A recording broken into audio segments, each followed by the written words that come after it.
What's going on, YouTube? Welcome back to my channel.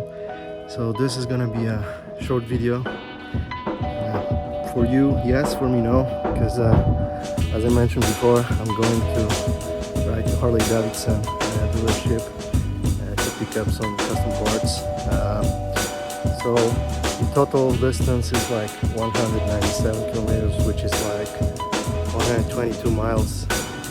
And yeah, I just need to take out the bike from the garage and hit the road, so see you in a bit. Guys, I had to stop to refuel, so as you can see the prices, $6.42 today, but it is what it is.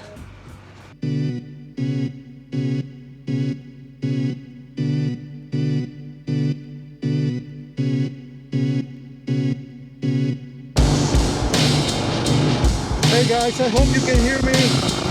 It's windy as but yeah, just a small update from the road.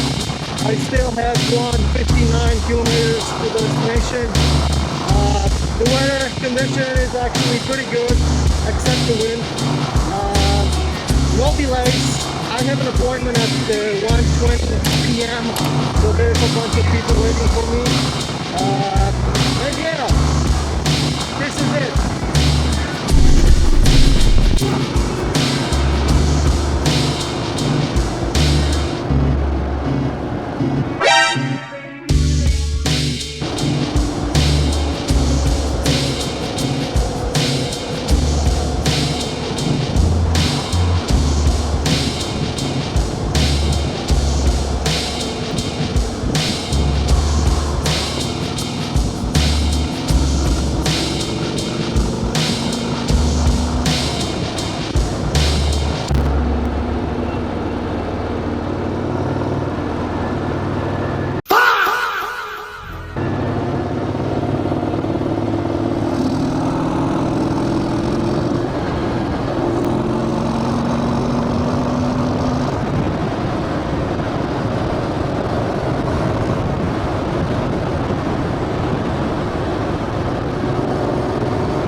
122 miles.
So guys, this is the final result. As you can see, the new mirrors, which are currently matching the handle grips. So here we have the saddlebag guards and the rear rack, which is super cool. Looks very good. Yeah, I'm heading home, so see you in the next one.